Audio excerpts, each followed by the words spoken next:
The great assembly hall stretched out like a massive bowl carved from crystal and starlight.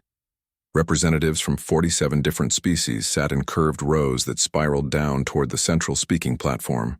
The air hummed with translation, devices working overtime, converting clicks, whistles, and harmonic vibrations into understandable speech. Ambassador Zethkri of the Veldaran Empire stood at the center platform, his forearms shaking slightly as he held up a glowing datapad. His blue skin had turned a pale shade that indicated deep fear among his people. The tall, thin alien had served as a cartographer for over 200 years, mapping trade routes and safe passages throughout the galaxy. Today, he brought news that would change everything. Fellow beings of the galaxy, Zethkri began, his voice carrying clearly through the translation systems. I stand before you with a discovery that challenges everything we know about our universe. For the past year, my team has been working to create the first truly complete galactic map, combining data from every known civilization. In the human section, Jake Sullivan sat quietly. The 50-year-old ambassador had gray hair and calm brown eyes that missed nothing. He wore the simple blue uniform of Earth's diplomatic corps, looking plain compared to the elaborate robes and biological modifications of other delegates. Beside him, Dr. Lisa Martinez reviewed something on her tablet, her dark hair falling across her face as she worked. The results, Zethkri continued, are impossible to explain through normal science. Every star chart we have collected from every civilization shows the same thing. They all end at the same place, at the borders of human space. A wave of confused murmurs swept through the assembly. The crystalline hegemony's representative, a being made of living glass, chimed with sounds like breaking bells. The gas-based ethereals pulsed with worried yellow lights that floated in their containment suits. This cannot be correct, called out Speaker Veltar of the hegemony. Our charts extend far beyond human territory. We have mapped systems for millions of years before humans even left their home world. Zethkri activated his datapad, and a massive holographic display filled the center of the hall. It showed the galaxy in 3 dimensions with different colors marking the territories of various species. Trade routes appeared as glowing lines connecting thousands of star systems. But along one edge of the map, everything simply stopped. It was not marked as unexplored or dangerous, it just ended, as if space itself ceased to exist. This is where every chart ends, Zethkri said, pointing to the boundary. Beyond this line, which perfectly matches the outer edge of human-controlled space, our sensors detect nothing, not empty space, not dark matter, nothing at all. Dr. Martinez looked up from her tablet, her expression carefully neutral. She had been Earth's chief xenobiologist for 15 years, studying alien life forms and their technologies. She knew more about galactic species than almost any other human. Right now, she was reading a message that made her stomach turn cold. Surely this is some kind of technical error, said the representative from the Spiral Confederation, a spider-like being with 8 mechanical arms. Our deep space probes have operated for centuries without problems. That is what we thought, Zethkri replied. So we sent investigation teams to the boundary, 3 separate expeditions using ships from different civilizations. The results were identical. At exactly the same coordinates, all of their instruments failed. Not damaged or broken, but showing complete sensor blackout. The crews reported feeling an overwhelming urge to turn around and leave. Jake Sullivan shifted slightly in his seat. Around him, other members of the human delegation remained perfectly still. They showed no surprise, no confusion, no fear. Their calm reactions stood out sharply against the growing panic of other species. More disturbing, Zethkri continued, is what happened when we tried to analyze the boundary itself. Our most advanced quantum scanners detect energy signatures, unlike anything in known science. The readings suggest technology so far beyond our understanding that it makes our best achievements look like stone tools. The assembly erupted into chaos. Representatives began shouting questions in dozens of languages. The insectoid swarm delegates clicked frantically to each other. The plant-based Verdani swayed as if blown by invisible winds of fear. Commander Dale Hudson of the Terran Defense Force stood up slowly. He was a big man with short black hair and scars on his hands from old battles. His calm voice cut through the noise. "If I may address the assembly." The hall fell silent. Hudson was known throughout the galaxy as a straight talker who never wasted words. "We have been aware of this phenomenon for some time," he said simply. The silence that followed was deafening. Then every non-human delegate began speaking at once, their voices creating a storm of outrage and fear. "You knew?" Veltar's glass body rang like an angry bell. "You knew and said nothing?" "How long?" demanded the ethereal representative, pulsing, angry red lights. "How long have you hidden this from us?" Hudson waited for the noise to die down. "Approximately 37 years. Dr. Martinez felt her tablet vibrate with an incoming priority message. She glanced down and saw the words that she had hoped never to read. "Project Threshold has been compromised. Initiate Protocol 7 immediately." She looked up at Jake Sullivan and saw that he had received the same message. His calm expression did not change, but she noticed his hand move slightly toward the emergency communicator on his belt. "This is intolerable," called out the representative from the warrior clans of Kethmore, a massive reptilian being with natural armor plating. "You humans have violated every treaty of information sharing. What else are you hiding from us?" "That," Jake Sullivan said as he stood up, "is classified information relating to galactic security." The words hit the assembly like a physical blow. Classified galactic security meant threats that could destroy entire civilizations. It meant dangers so terrible that knowledge of them was restricted to the highest levels of government. "You cannot classify the structure of space itself," protested the Confederation representative. "This affects every living being in the galaxy." "Actually," Dr. Martinez said quietly, "we can. And we have, for very good reasons." She stood and activated her own display system. Instead of star charts, she showed a simple timeline. It began 37 years ago with a single entry. First contact, classification level Omega. Classification level Omega was a designation that most species had never heard of. It was reserved for information so dangerous that even knowing it existed could be harmful. "Ladies, gentlemen, and beings of various descriptions," Jake Sullivan said formally, "by order of Earth Command and the Terran Council, all human representatives are hereby recalled to home territory. Human space is now closed to unauthorized traffic pending a full security review." The implications hit the assembly like a wave. Human space contained some of the galaxy's most important trade routes. Human scientists and engineers worked on projects throughout known space. Human medical knowledge had saved billions of lives across dozens of species. "You cannot simply withdraw from galactic civilization," Sethkri said desperately. "We have treaties, agreements, shared projects that affect millions of worlds." "All suspended," Commander Hudson replied. Effective immediately. As the human delegation began filing out of the assembly hall, the other representatives sat in stunned silence. In less than an hour, they had learned that their maps of the universe were fundamentally wrong, that humanity had been keeping cosmic secrets for decades, and that their newest galactic neighbors were apparently the guardians of something too dangerous to discuss. Dr. Martinez was the last human to leave. At the exit, she turned back to address the assembly one final time. "For what it's worth," she said, "we never wanted it to be this way. Some burdens are too heavy to share." Then she was gone, leaving behind a galaxy full of beings who suddenly realized they knew nothing about the species they had considered their junior partners in civilization. In the silence that followed, Sethkri looked at his star charts one more time.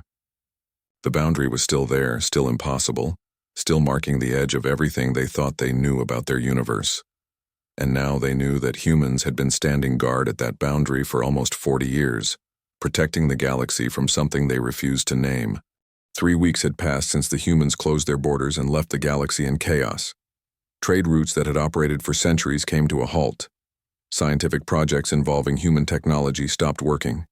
Medical facilities that relied on human knowledge struggled to treat patients from species that humans had helped them understand. The Galactic Council met in emergency session every day, but their debates led nowhere. Some species wanted to respect human wishes and wait for an explanation. Others demanded immediate action to force the truth from their former allies. The most aggressive voices called for military intervention. It was Speaker Veltar of the Crystalline Hegemony who finally proposed a solution that everyone could accept. "We will organize an expedition to the boundary," the glass being announced, their voice ringing like distant bells. "Not to attack human space, but to investigate the phenomenon ourselves. If there truly is something dangerous beyond their territory, we have the right to know what threatens our galaxy." Captain Alex Turner received his orders while commanding a routine patrol along the edges of human space. The 43-year-old officer had spent most of his career on exploration missions, mapping unknown systems, and making first contact with isolated colonies. His ship, the Starbound Pioneer, was built for long-range missions with advanced sensor equipment and a crew trained for dangerous situations. The message from Earth Command was brief and disturbing. "You are ordered to join joint expedition to boundary coordinates. Maintain security protocols at all times. Do not reveal classified information under any circumstances. Dr. Ryan Clark will brief you on special requirements."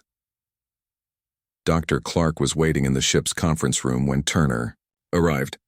The physicist was younger than Turner expected, maybe 35, with nervous hands that moved constantly as he spoke. His credentials were impressive, degrees from universities that most people had never heard of, clearance levels that made Turner uncomfortable. "Captain," Clark said without introduction, "I need you to understand something before we join this expedition. What we are about to encounter is not what the other species think it is. They believe they will find some natural phenomenon, perhaps an unusual gravitational field or a concentration of dark matter. They are wrong." Turner sat down across from the scientist. "What will we find? Evidence of technology so advanced that it makes our best science look like children playing with blocks," Clark replied. "The boundary is not a natural occurrence. It was built, deliberately, by something that understands the universe in ways we can barely imagine." The joint expedition assembled at neutral coordinates 3 days later. 12 species had contributed, ships and crew members creating the largest scientific mission in galactic history. The vessels ranged from the elegant crystal ships of the hegemony to the living bioships grown by the plant-based Verdani. Commander Veltar led the expedition from their flagship, a massive structure that looked like a flying cathedral made of colored glass. Their science equipment could analyze matter at the quantum level and detect energy patterns across 17 different dimensional planes. The insectoid swarm contributed 3 ships that moved in perfect coordination, their crews linked by biological communication networks that allowed them to share thoughts instantly. Their sensors could detect life forms across vast distances and identify threats through biological instincts developed over millions of years of evolution. Turner found himself working closely with Captain Zixtai of the Ethereal Navy, a being made of controlled gas and energy that communicated through color changes in their containment suit. Despite their alien nature, Zixtai had a practical attitude that Turner appreciated. "Your people are afraid," Zixtai observed during their first planning meeting, their suit pulsing soft blue lights. "Not of what we might find, but of what we might learn." "Wouldn't you be?" Turner replied. Dr. Clark spent most of the journey reviewing data that the other species could not access.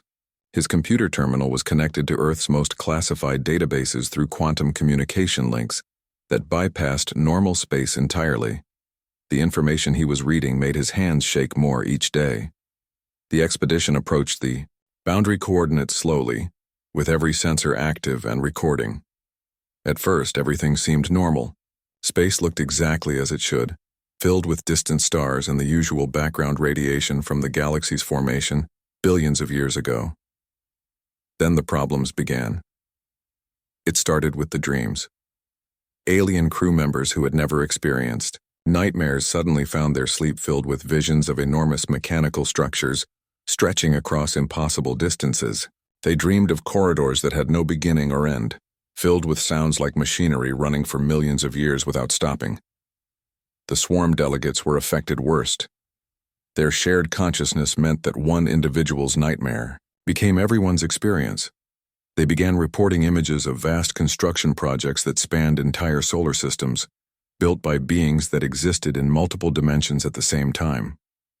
The ship's artificial intelligence systems started malfunctioning in ways that made no technical sense. Advanced computers that had operated flawlessly for decades began displaying error messages in languages that no one recognized. The text appeared to be mathematical formulas, but they described concepts that violated basic laws of physics. Dr. Clark watched the readings from his station on the Pioneer's Bridge. "Captain," he said quietly, "we need to talk. Privately." In Turner's cabin, Clark activated a privacy field that would prevent their conversation from being recorded or overheard. "The boundary isn't random," he said. "Look at these energy patterns." The AudioBook data on Clark's tablet showed waves of force that pulsed with perfect regularity, like a heartbeat that spanned light years. The frequencies were precisely tuned to interact with quantum fields that most species did not even know existed. "This is engineered," Clark continued, "built by something that understands the fundamental forces of reality better than we understand. Simple chemistry. Captain, we are approaching the edge of a construction project that makes building planets look like simple carpentry." Turner studied the readings. "What kind of construction?" "I don't know, but the energy signatures suggest it's designed to maintain something, maybe to keep something contained, or to keep something out."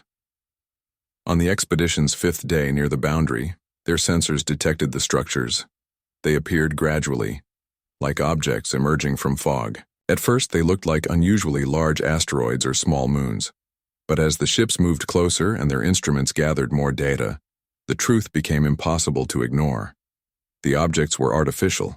They were also enormous beyond comprehension. "Commander," Veltar's voice carried across the communication channels to all ships, their usually calm tone filled with amazement and fear. "Scan results confirm artificial construction. Size estimates indicate structures larger than most star systems. Age of materials suggests construction began before the formation of our galaxy." Captain Zixtai's containment suit pulsed rapid yellow lights, indicating extreme stress. "This cannot be correct.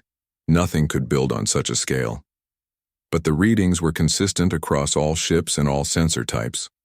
The structures stretched away into the distance beyond their ability to measure.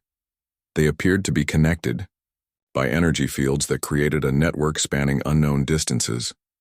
The construction materials included elements that did not exist in nature and architectural principles that seemed to ignore basic physics. Dr. Clark was monitoring not just the sensor readings but also the reactions of the non-human crew members. "Captain, because they've seen enough to start asking the right questions, and the right questions will lead them to answers that will terrify them." As if summoned by his words, Commander Veltar's voice echoed through the communication system. "Human vessels, we require immediate clarification. Your government has previous knowledge of these structures. What is their purpose? Who built them?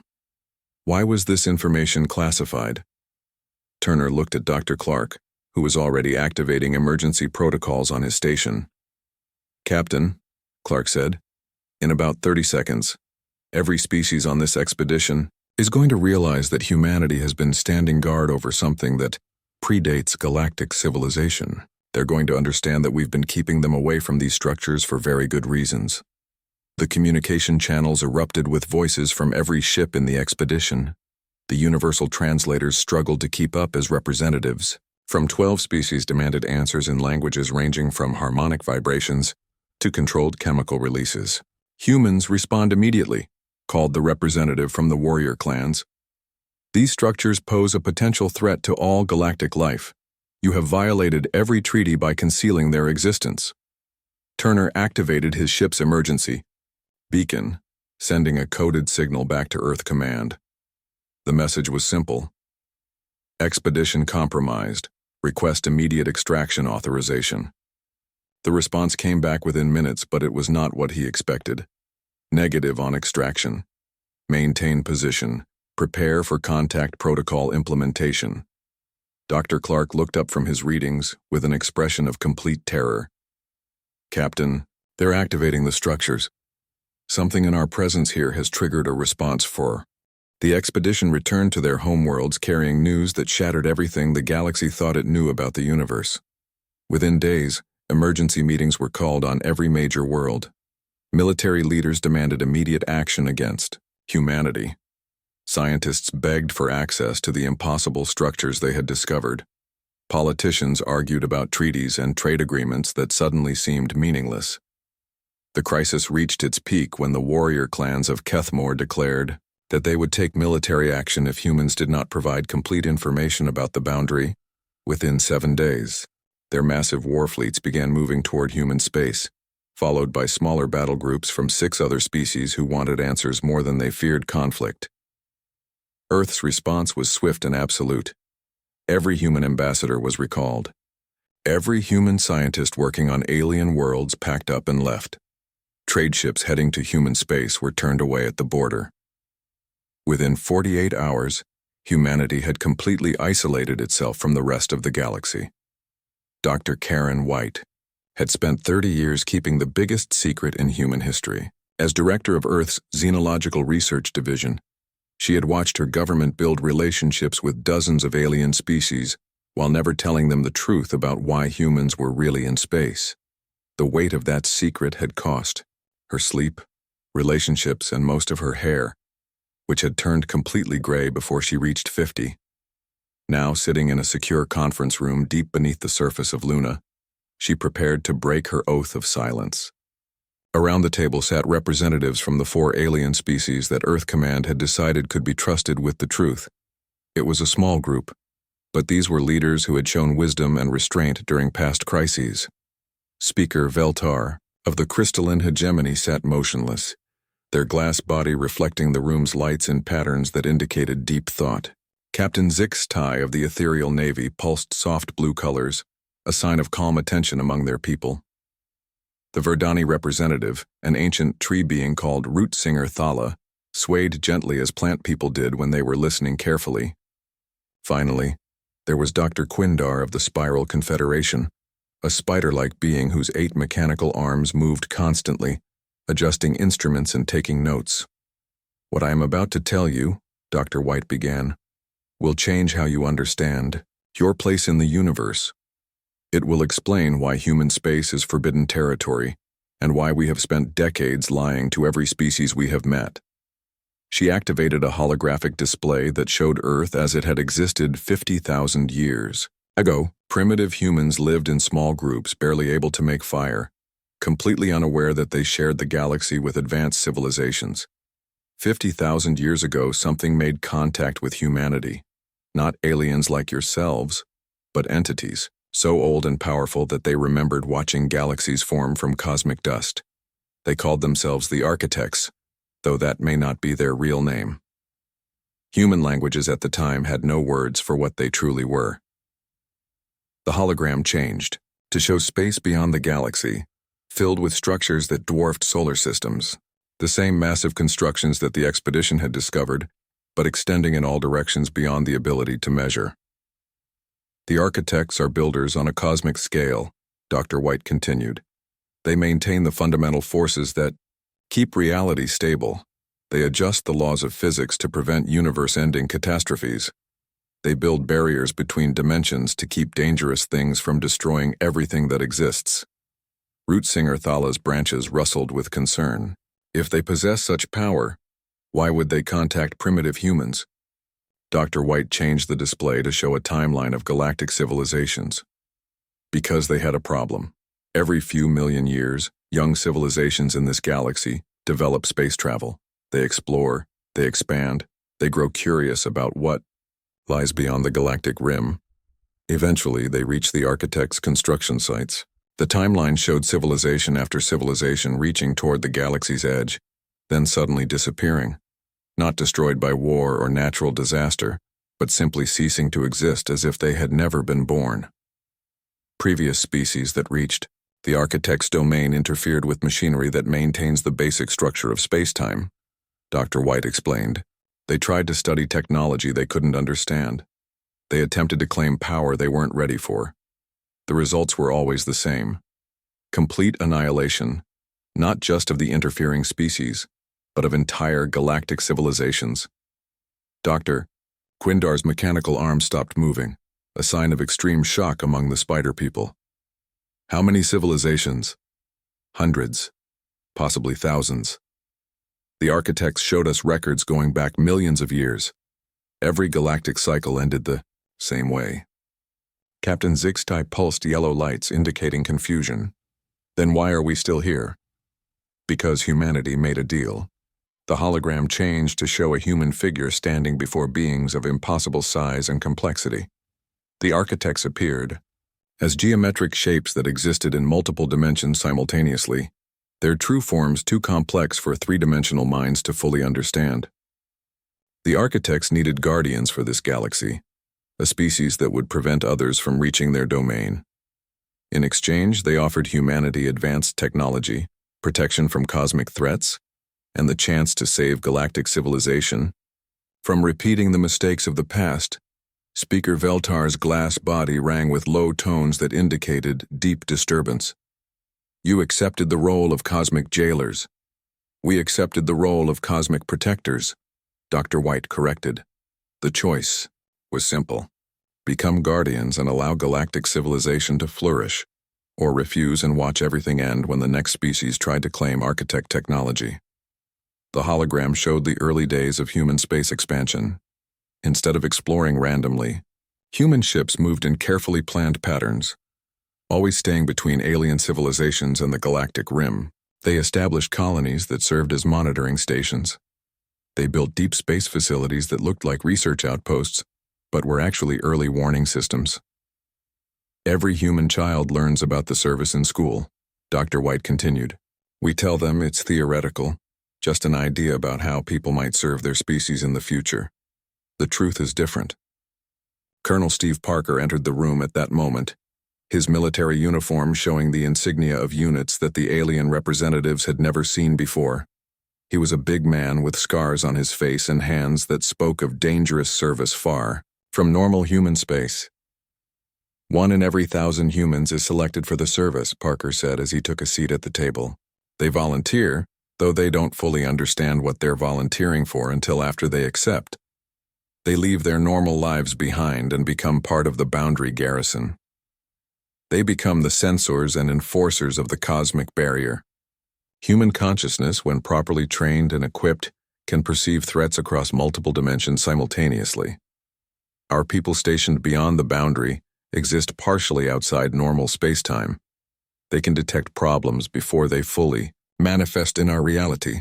The hologram showed human figures that seemed to flicker between different states of existence, their forms shifting as they monitored space that contained more than 3 dimensions. The garrison doesn't just watch, Parker continued. They actively defend the boundary. This galaxy faces constant threats that most species never know about. Entities from other dimensions that view physical matter as a disease to be cured. Predators made of dark energy that consume entire solar systems. Parasites that feed on probability itself, retroactively deleting civilizations from existence. Dr. Quindar's translator worked frantically to convert concepts that had no equivalent in spider language. How often do these threats appear? Every few days, Parker replied simply. Last week, the garrison stopped something that would have caused every star in the Orion Arm to go supernova simultaneously. The week before that, they prevented a time-eating phenomenon that would have made the last billion years of galactic evolution never happen. The alien representatives sat in stunned silence as the implications sank in. Every day they had existed, every achievement their civilizations had made, every moment of peace they had enjoyed had been possible only because humans stood guard against horrors they couldn't imagine. The worst part, Dr. White said quietly, is that we can never tell you the complete truth. Some threats become more dangerous when they are known about. Some entities can only enter our reality if enough minds believe in them. The garrison deals with problems that would destroy civilizations just by being understood. Speaker Veltar finally spoke, their voice carrying harmonics of deep sadness. You have carried this burden alone for 50,000 years. Not alone, Parker corrected. The architects help when they can, but they operate on scales of time and space that make direct intervention difficult. Most of the day-to-day protection comes from human beings who chose to give up everything they cared about to keep the galaxy safe. The meeting continued for hours as Dr. White and Colonel Parker explained the complex reality of humanity's true role in galactic civilization. They described the early years when humans had struggled to understand their responsibilities. They talked about the development of technology that Major Kate Thompson had not seen normal space for 7 years. She existed in a state between dimensions. Her consciousness stretched across multiple layers of reality simultaneously.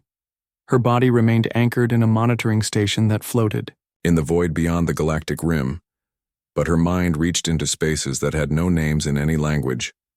Today, she was returning to Earth. It was a journey that few garrison members ever made, and those who did rarely spoke about what they had experienced in the service. Kate had volunteered to break that silence because the galaxy needed to understand what humanity was truly protecting them from. The briefing room at Earth Command was filled with representatives from every major species. After the revelations about the Architect contract, the galactic community had split into two factions. Some species accepted humanity's guardianship and wanted to help however they could. Others demanded full access to the truth, no matter how dangerous that knowledge might be. Kate walked into the room wearing a standard Earth military uniform, but something about her was different. Her eyes seemed to focus on things that weren't there. She moved carefully as if she was still learning to exist in only 3 dimensions again. When she spoke, her voice carried echoes of vast distances. "My name is Major Kate Thompson," she began. "For the past 7 years I have served with the Boundary Garrison. I have volunteered to tell you what that service actually means." She activated a holographic display that showed the monitoring station where she had been stationed. It looked like a small metal structure floating in empty space, surrounded by equipment that most species would not recognize. "The garrison exists in a state of expanded consciousness," Kate explained. "Human minds, when properly trained and equipped, can perceive reality across multiple dimensional layers. We see not just the 3 dimensions of normal space, but the underlying structures that support physical existence." The hologram changed to show Kate herself, but not as she appeared in the room. This version of her seemed to flicker between different states, sometimes solid, sometimes transparent, sometimes existing as patterns of light that moved through space in impossible ways. "We don't just watch the boundary," she continued. "We actively defend it. Every day threats emerge from beyond the galactic rim that would destroy everything you know. Most of them never reach the point where they could affect normal space because we stop them first." Dr. Ben Foster, Earth's chief quantum physicist, stood up from his seat near the front of the room. He was a thin man with nervous hands who had spent 30 years designing the technology that made the garrison possible. "The boundary defense system requires human consciousness to function," Foster explained. "The technology the architects gave us can interface directly with human neural patterns. It allows our minds to exist in multiple quantum states simultaneously, which is necessary to detect threats that don't fully exist in our dimension." Speaker Veltar of the crystalline hegemony resonated with tones of confusion. "What kind of threats require such measures?" Kate's expression became distant, as if she was remembering something too large to fit into normal thoughts. 3 months ago, we detected a dark matter predator approaching the Orion Arm. It was the size of a gas giant, made of substances that consume normal matter by converting it into negative energy. If it had reached inhabited space, it would have devoured every star system in its path. The hologram showed a visualization of the threat, a writhing mass of darkness that seemed to bend space around itself. Where it moved, stars simply disappeared, not destroyed but unmade at the quantum level. The garrison response required 47 humans working in concert across 17 dimensional layers, Kate continued.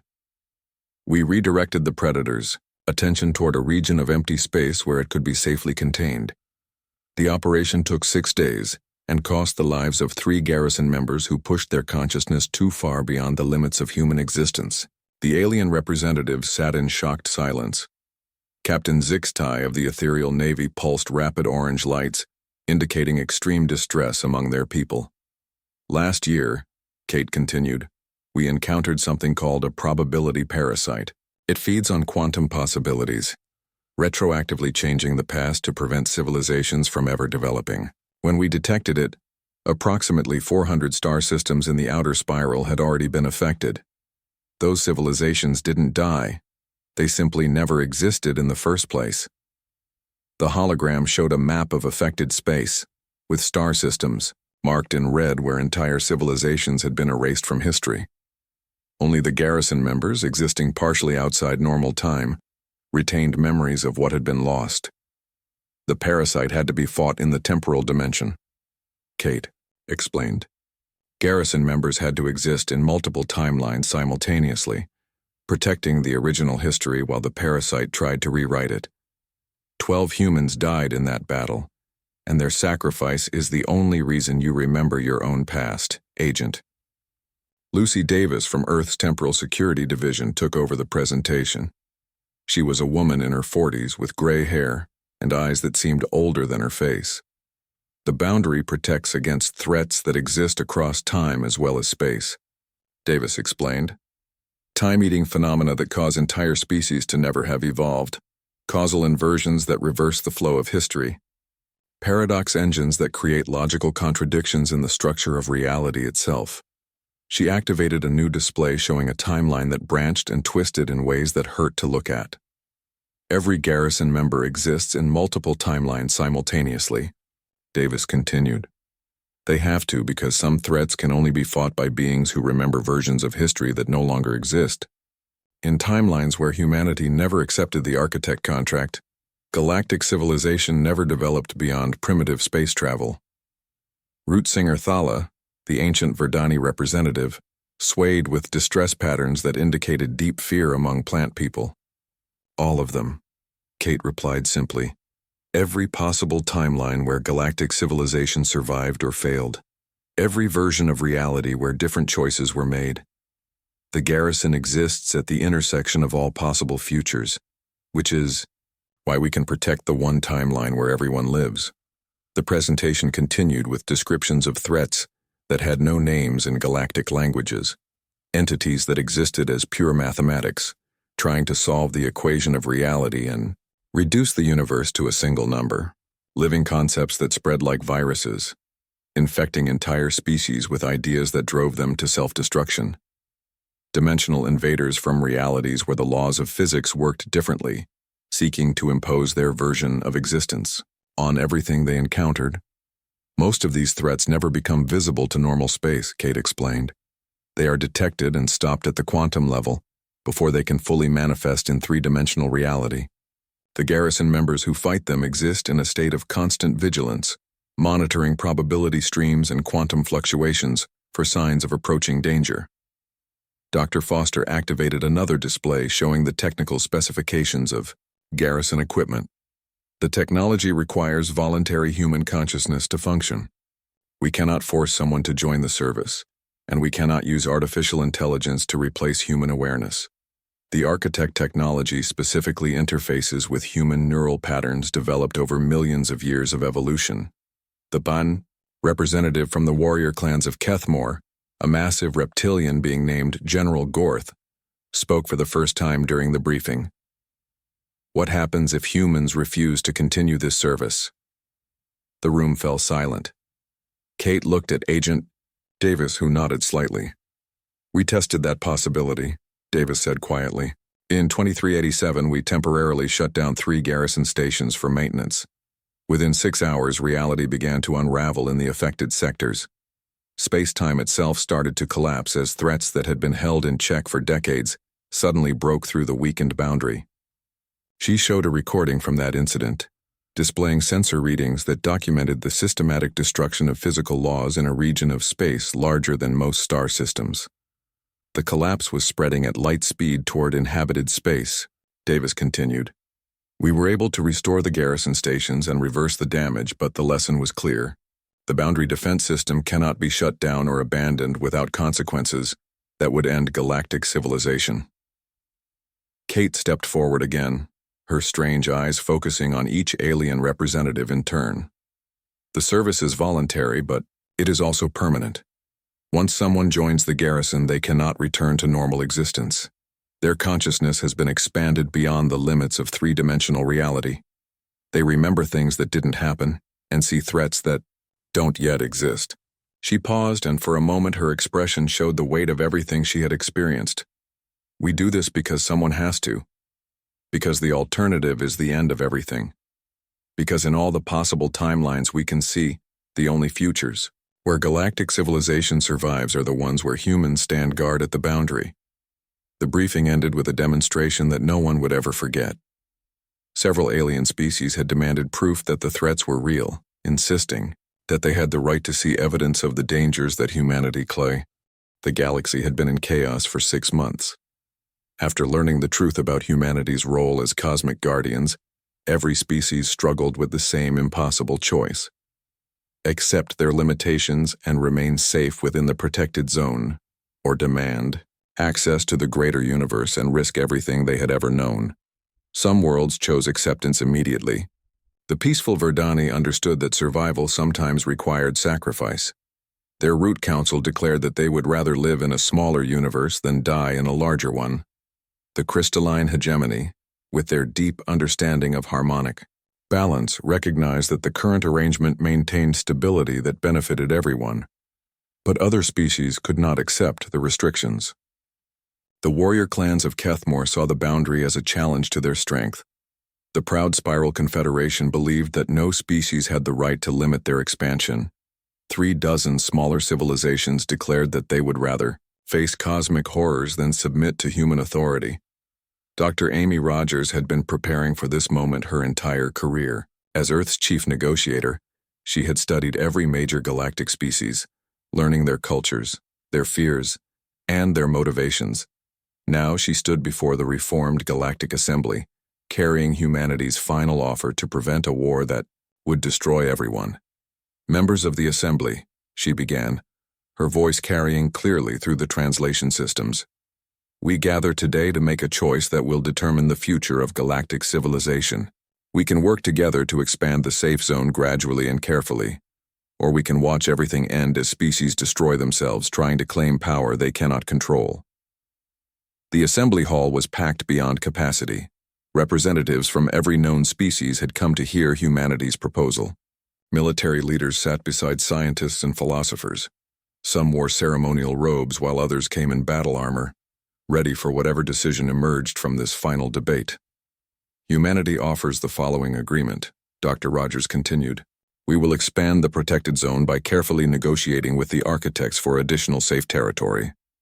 This process will take thousands of years and will require complete cooperation from every galactic civilization." She activated a holographic display showing the current galactic map with projected expansion zones marked in different colors. The safe area could potentially double in size over the next 10,000 years, but only if every species agreed to follow strict protocols about exploration and development.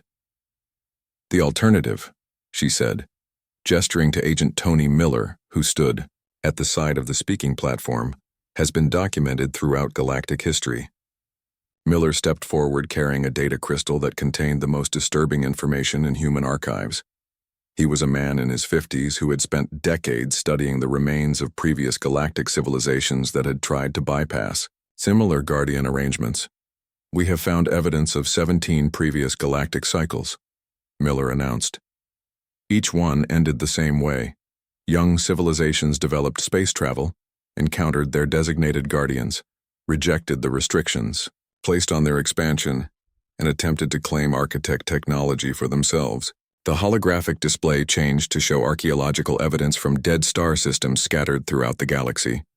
Ruined worlds that had once hosted advanced civilizations, space stations reduced to fundamental particles, entire regions where the laws of physics had been permanently altered by failed experiments with cosmic forces. The crystalline archives contain records of the ethereal ancients, who existed 3 million years ago, Miller continued. They developed faster than light travel, established trade networks across the galaxy, and built cities that floated in space using controlled gravity fields. When they encountered the boundaries established by their guardians, they declared war and attempted to seize control of architect construction sites. The display showed the remains of ethereal ancient technology, twisted metal structures that existed in impossible geometric shapes. Their cities had been turned inside out through dimensional space, creating monuments to the dangers of claiming power beyond understanding. The Silicon Collective lasted longer, Miller said. They were machine intelligences that replaced biological civilization 4.5 million years ago. They understood technology better than most organic species and believed they could safely study architect machinery. They were wrong. The evidence from the Silicon Collective was even more disturbing. Entire star systems had been converted into computational matrices, then suddenly shut down when the machines tried to interface with cosmic technology. The dead computers still floated in space, their memory banks filled with equations that described the end of existence itself. In each case, Miller concluded, the civilizations had guardians who tried to warn them, species that had accepted the responsibility of standing between galactic civilization and cosmic forces beyond comprehension. In each case, the young civilizations rejected that protection and destroyed themselves trying to claim ultimate power. General Gorth of the warrior clans stood up, his massive reptilian form towering over other delegates. "You ask us to live as prisoners in our own galaxy," he declared. "The clans will never submit to such restrictions. Then the clans will cease to exist." Dr. Rogers replied simply. The blunt statement sent shockwaves through the assembly. No diplomat had ever spoken so directly about the consequences of rejecting human protection. "That is not a threat," Dr. Rogers continued. "It is a statement of fact. 3 days ago, the Kethmore Third Fleet attempted to breach the boundary using combined military force. They believed that their advanced weapons and tactical superiority would allow them to fight their way past human defenses." Agent Miller activated a new display showing sensor records from the incident. 50 of the clan's most powerful warships had approached the boundary coordinates in battle formation, armed with weapons capable of destroying entire moons. The response was not military, Dr. Rogers explained. The architect systems simply prevented the ships from ever having been built. They did not destroy the Third Fleet. They retroactively removed it from existence, along with all records of its construction, all memories of the crew members who served on those ships, and all descendants of those crew members. The assembly sat in stunned silence as the implications became clear. The display showed empty space where the Third Fleet should have been, but also showed gaps in Kethmore military records where 50 ships and their crews had simply never existed. "The clans remember that they should have had a Third Fleet," Dr. Rogers continued. "But they cannot remember what ships it contained or who commanded it.